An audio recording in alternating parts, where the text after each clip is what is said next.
रामकृष्ण हरी, रामकृष्ण हरी, रामकृष्ण हरी। आज सणसरचा मुक्काम संपला। मंडळी सकाळीच उठलेली आहेत। विठ्ठल नामाचा गजर करत ही सर्व मंडळी पंढरपूरकडे प्रयाण करत आहेत। सणसरचा मुक्काम आणि त्या ठिकाणी असलेलं प्रवचन सगळ्यांनी ऐकलं। सर्वांना खूप आनंद झाला। सकाळीच प्रवासाला सुरुवात केली। बेलवडी, लासुर्णे आणि शेवटी सगळी मंडळी संध्याकाळी अंथरुण्याला आली आणि पुन्हा नेहमीप्रमाणे आरती वगैरे झालेली आहे आणि सर्व मंडळी पुन्हा एकदा म्हणतायत की सर महाराज आम्हाला हरिपाठाचा पुढचा भाग सांगा। रामकृष्ण हरी। मी किसन महाराज चौधरी, पसायदान यूट्यूब चॅनल चला पंढरीला जाऊ या उपक्रमाच्या अंतर्गत आपण रोज हरिपाठाचं चिंतन ऐकत आहोत। आजचा अभंगही तसाच माऊलींनी संवादात्मक अशा प्रकारचा अभंग सांगितला आहे। पर्वताप्रमाणे पातक करणे, वज्रलेप होणे अभक्तासी, नाही जासी भक्ती तो पतित अभक्त, हरिशीन भसत दैवहत, अनंत वाचाळ बरळती बरळ, त्या कैचा दयाळ पावे हरी, ज्ञानदेवाप्रमाण आत्मा हा निधान, सर्वाघटी पूर्ण एक नांदे। माऊलींनी या ठिकाणी आत्मोद्धाराचं साधन हे नामस्मरण आहे, हाच महत्त्वाचा भाग पुन्हा या ठिकाणी विशद केला आहे। समाजामध्ये दोन प्रकारची माणसं असतात। काही माणसं आस्तिक असतात, काही माणसं नास्तिक असतात। काही देव मानतात, काही देवाला मानत नाहीत। पण जरी ते देवाला मानत नसले तरी देव मात्र त्यांना मानत असतो बरं का। कारण त्यांना जरी देवाची गरज नसली तरी देवाला बाकी त्यांची गरज असते आणि जोपर्यंत देवाला त्यांची गरज वाटते तोपर्यंत आपण इथे थांबणार आहोत, एरवी नाही।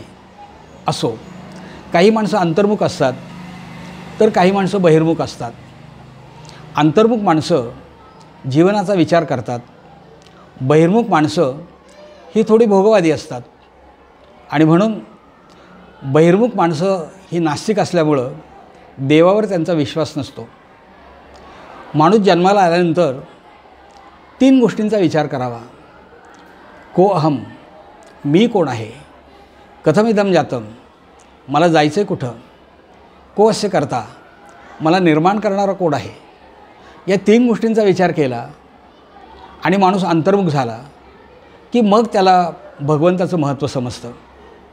खरं तर जन्माला आल्यानंतर जेव्हा आपण या गोष्टी पाहतो, भगवंत म्हणजेच मी आहे याची जाणीव माणसाला होणं फार गरजेचं आहे। जे देहचे आपणपे मानिती, विषयांते भोग्य म्हणती, आणिक काही न स्मरती काही एक। काही माणसं देह म्हणजेच मी मानतात, देहालाच मानतात आणि अशी माणसं म्हणजे माऊली म्हणतात हे त्यांचं पाप पर्वताप्रमाणे आहे। देहाला मानणं, देव न मानणं हे फार मोठं पातक आहे। परंतु ज्या वेळेला माणसाला असं वाटतं की मीच देव आहे, आपण भगवंताचं एक रूप आहोत, याची जाणीव माणसाला होणं फार गरजेचं असतं। रामायणातला प्रसंग मला एक आठवतो।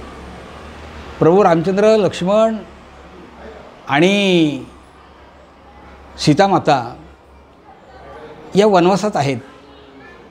गंगा नदीपर्यंत आल्यात। गंगा नदीच्या पलीकडे जायचं पण जाणार कसे। तिथे एक केवट होता, नावाडी, नावही उभे होते। प्रभूंनी सांगितलं, केवटा आम्हाला तिघांना घेऊन तू गंगा नदीच्या पलीकडे चल।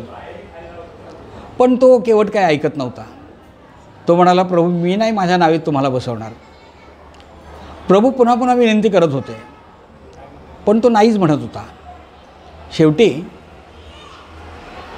प्रभूंनी त्याला विचारलं, तू का नेत नाहीस मला। तेव्हा त्या केवटाने सांगितलं, प्रभू मी असं ऐकलं आहे, जेव्हा तुम्ही कुठेतरी प्रवास करत होता तेव्हा तुम्ही प्रवास करताना एका दगडाला तुमचा पाय लागला. तुमच्या पायाचा स्पर्श झाल्याबरोबर त्या दगडातून एक स्त्री उत्पन्न झाली. जर तुम्ही माझ्या लाकडाच्या नावेमध्ये बसलात आणि तुमच्या पायाचा स्पर्श लाकडाच्या नावेला झाला आणि यातून एखादी स्त्री प्रगट झाली तर एक सांभाळणं अवघड, मी 2-2 कुठे सांभाळू आणि मला व्यवसाय कसा करता येणार. तरी प्रभू त्याला पुन्हा पुन्हा सांगत होते. केवट मोठा हुशार होता. केवटाने आपल्या पत्नीला हाक मारली आणि सांगितलं, अगं बघ, आपल्याकडे प्रभू रामचंद्र आलेत, सीतामाई आल्यात, लक्ष्मण आले, त्यांची आपण पाद्यपूजा करूया. त्यावेळेला लाकडाची भांडी असायची, काठवट. तिने काठवट आणली पूजा करण्यासाठी. प्रभूंनी आपले पाय काठवटीमध्ये ठेवले, पाद्यपूजा वगैरे झाली. प्रभूंच्या पायाचा स्पर्श काठवटीला झाला, लाकडाच्या काठवटीला स्पर्श झाला, पण काही परिणाम नाही झाला, थोडं टेस्टिंग पण झालं. मग केवटाला असं वाटलं की आता आपल्या नावेत बसून घ्यायला काही हरकत नाही. प्रभू रामचंद्र, सीतामाई, लक्ष्मण नावेत बसलेले आहेत. केवटाने नाव पलीकडे आणली, तिघेही नावेतून खाली उतरले आणि प्रभू म्हणतायत, तू फार उत्तम काम केलं आहे, तुला मी बिदागे देणार आहे. तो बिदागे घ्यायला तयार नाही. तो म्हणाला, प्रभू मी नाही तुमच्याकडनं बिदागे घेणार. प्रभूंनी विचारलं, का घेत नाहीस. तेव्हा त्यांनी सांगितलं, जेव्हा 2 माणसं एकाच जातीची असतात आणि त्यांनी एकमेकाचं काम केलं तर एकमेकाकडून पैसे घेत नाहीत. मी नाही तुमच्याकडून पैसे घेणार, कारण तुमची आणि माझी जात एकच आहे. लक्ष्मणाने हे ऐकलं. मात्र लक्ष्मणाचा पारा लगेच वर चढला. त्याला असं वाटलं, आपण क्षत्रिय, रघुवंशातले, हा सामान्य केवट कोळी, आणि म्हणतो आपली जात एकच आहे. लक्ष्मणाला राग आला. पण प्रभू म्हणाले, जरा थांबा. लक्ष्मणाकडे पाहून सांगितलं, जरा थांब. प्रभूंनी त्याला विचारलं, अरे तू म्हणतोयस आपली जात एक आहे आणि एकाच जातीच्या माणसांनी एकमेकाची कामं केली, पैसे घ्यायचे नसतात, मला काही लक्षात येत नाही. त्या नावाड्याने सांगितलं, प्रभू एका नाव्याने दुसऱ्या नाव्याच्या दुकानात केस कापले तर पहिल्या नावी दुसऱ्याकडनं पैसे घेत नाही, कारण ते एकाच जातीचे असतात. एका धोब्याने दुसऱ्या धोब्याच्या दुकानात कपडे धुवायला दिली तर पहिला धोबी दुसऱ्याकडनं पैसे घेत नाही, कारण ते एकाच जातीचे असतात. इथे तुमची आणि माझी जात एकच आहे, म्हणून मी नाही तुमच्याकडून पैसे घेणार. प्रभू म्हणाले, बाबा रे, अजूनही माझ्या लक्षात येत नाही तू काय म्हणतोस ते. तेव्हा त्या केवटाने सांगितलं, प्रभू तुम्हाला तिघांना या नदीतून पलीकडे घेऊन जाणारा मी एक नावाडी आहे. तुम्हाला तिघांना या गंगा नदीतून पलीकडे घेऊन जाणारा मी एक नावाडी आहे. आणि संसाररूपी भवसागरातून सर्वांना पलीकडे घेऊन जाणारे तुम्हीसुद्धा एक नावाडी आहात. तुमची आणि माझी जात एकच आहे. आपणच भगवंत आहोत. ही जाणीव माणूस जेव्हा अंतर्मुख होतो त्यावेळेला कळते. पर्वताप्रमाणे पातक करणे, वज्रलेप होणे अभक्तासी. आणि अशा प्रकारची माणसं ही अभक्त असतात. त्यांची भक्ती भगवंतावर नसते. जे भगवंताची भक्ती करतात त्यांना आपण भक्त म्हणतो, आणि जे भक्ती करत नाहीत त्यांना आपण अभक्त असं म्हणतो. माऊलीने या ठिकाणी तोच विचार सांगितला आहे की स्वतःचं विस्मरण होणं, स्वत्वाचं विस्मरण होणं म्हणजेच हे पातक आहे. हे फार मोठे पातक आहे. स्वतःचं स्वरूप विसरणं हे फार मोठं पातक आहे. मग हे विसर पडणं, आत्मविस्मृती होणं हेच मोठं दुःख आहे. मी मगाशी सांगितलं, देह म्हणजे मी आणि मी म्हणजे देह, अशी ही माणसं मानतात आणि ही माणसं पापी असतात. खरंच सामर्थ्य भक्तीत आहे, नामस्मरणात आहे. नाही ज्याची भक्ती ते पतित अभक्त, हरीशी न भजचं दैव हतं. माऊली म्हणतात, ज्याच्या ठिकाणी भक्तीच नाही ते पतित म्हणावे लागतील, ते अभक्त आहेत. आणि या माणसांना काय म्हणावं, ते दैवहित आहेत किंवा दैवहत आहेत, ते कमनशिबी आहेत. वास्तविक भगवंताने आपल्याला या भूतलावर पाठवलं त्याच्याशी एकरूप होण्यासाठी, त्याला जाणून घेण्यासाठी.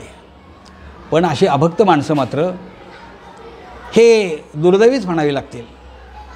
माऊली त्यांच्यासाठी दैवहत अशा प्रकारचा शब्द वापरतात. उलट काही माणसं असतात, अनंत वाचाळ, बरळती बरळ, त्या काहीचा दयाळ पावे हरी.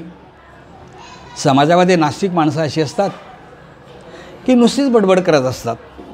अशा माणसांना माऊली म्हणतात ही वाचाळ माणसं आहेत.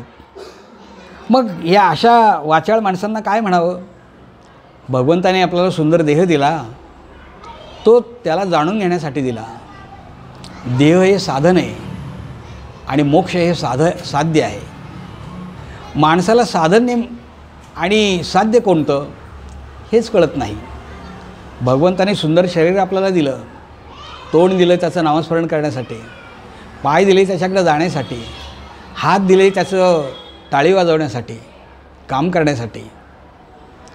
महाराज म्हणतात, घेई घेई माझे वाचे, गोड नाम विठोबाचे, डोळे तुम्ही घ्या रे सुख, पहा विठोबाचे मुख. तुम्ही ऐका रे कान, माझ्या विठोबाचे गुण. प्रत्येक अवयवाला आज्ञाच केलेली आहे. पण बरळणारी माणसं बाकी देहाचा उपयोग पूर्णपणे भोगासाठी करतात. यावत जीवम सुखम जिवेत, ऋणम कृत्वा घृतम पिबेत. अशा विचारसरणीची ही माणसं असतात. एकनाथ महाराजांनी सुद्धा की नाम हे मुख म्हणजे नामस्मरण करणं, नामाविना मुख सर्पाचे ते बिळ, जिव्हा नव्हे काळं सर्प आहे, वाचा नव्हे तिने, जळो त्याचे जिणे, यातना भोगणे यमपुरी. नाथांनी काही सुंदर विचार सांगितला आहे. ते म्हणतात, नामे विण मुख सर्पाचे ते बिळ. नामाशिवाय जर मुख असेल तर ते सर्पाचं बिळच समजलं पाहिजे, ते विषाचं स्थानच असलं पाहिजे. जिव्हा नव्हे काळं सर्व आहे. तेव्हा जीभ दिली पण नामस्मरण होत नसेल तर तो काळच समजला पाहिजे. वाचा नव्हे लीन, जळो त्याचे जिणे. वाचा जर भगवंताच्याच पायी लागत नसेल तर त्याचं जिणं हे जळून जावो. आणि ते पुढे म्हणतात, यातना भोगणे यमपुरी. शेवटी यमपुरीतल्या यातना ह्या भोगण्याची पाळी येते. अनंत वाचाळ बरळती बरळ, त्या कैसा दयाळ पावे हरी. वाचाळ लोक अशा पद्धतीचे असतात. त्यांचा भाव नसतो, भक्ती नसते. जसा भाव तसा देव असतो. ते आंधळे माणसं आपण पाहिलीत ना. आंधळ्या माणसांच्या समोर हत्ती उभा केला आणि विचारलं, हत्ती कसा दिसतो? एक म्हणतो मला खांबाप्रमाणे दिसतो, एक म्हणतो मला सुपाप्रमाणे दिसतो, एक म्हणतो मला पर्वताप्रमाणे दिसतो. हत्तीच्या ज्या भागाला स्पर्श केलेला आहे तो भाग म्हणजेच हत्ती असं त्यांना वाटतं. शेपटीला स्पर्श केला तो म्हणतो हत्ती मला दोरीप्रमाणे दिसतो. पायाला स्पर्श केला तो म्हणतो मला खांबाप्रमाणे दिसतो. पोटाला स्पर्श केला तो म्हणतो मला पर्वताप्रमाणे दिसतो. अशीच नेमकी माणसांची अवस्था आहे. हे माणसं आंधळीच म्हणावी लागतील. अशांना देव कसा पावणार? ज्ञानदेवाप्रमाणे आत्मा हा निधान, सर्वाघटी पूर्ण एक नांदे. माऊली म्हणतात, मी विश्वासाने सांगतो की आत्मा हेच निधान आहे, आत्मा हाच ठेव आहे आणि सर्वाघरी पूर्ण एक नांदे, सर्वाघटी पूर्ण एक नांदे. सर्व ठिकाणी तो एकच असतो. वस्त्र जरी वेगवेगळ्या प्रकारची असली तरी तंतू मात्र एकच असतात. मडकी गाडगी रांजण वेगवेगळे असले तर त्यातली माती मात्र एकच असते. म्हणजे एकच माती नाना भिंती, मडकी आणि सुगडे, जगामध्ये ब्रह्म दिसे उघडे. फक्त एकच जगात सत्य काय असेल ते म्हणजे ब्रह्म, ते म्हणजे चैतन्य. रूपं वेगवेगळी असली तरी त्यातलं चैतन्य मात्र एकच असतं. आणि ते म्हणतात की सर्व घटी पूर्ण एक नांदे. आत्मा हेच त्यांचं निदान आहे, हाच तो ठेवा आहे आणि तो सर्वत्र आहे. हे समजणं म्हणजे माणसाला स्वत्वाची जाणीव होणं. अलंकार वेगवेगळे असतील, परंतु यातलं सोनं मात्र एकच असतं. एखादा अलंकार हाराच्या रूपाने असेल, एखादा कर्णफुलांच्या रूपाने असेल, एखादा अनेक अलंकाराच्या रूपाने असेल, पण त्यातलं चैतन्य मात्र, त्यातलं सोनं मात्र सगळ्या ठिकाणी सारखं असतं. भांडी वेगळी पण माती एकच, किंवा वस्त्र वेगळे पण तंतू एकच, रूपे वेगळी पण आत्मा एकच, अशी स्थिती. मग असं असताना एकदा नाथबाबा तर असं म्हणतात, हरीची या दासा हरी दाही दिशा, भावे जैसा तैसा हरी एक. म्हणजे सर्वत्र आपल्याला तो भगवंतच दिसतो. तो जाणून घ्यायचा असेल तर माऊली म्हणतात, हरिमुखे म्हणा, हरिमुखे म्हणा, पुण्याची गणना कोण करी. रामकृष्ण हरी.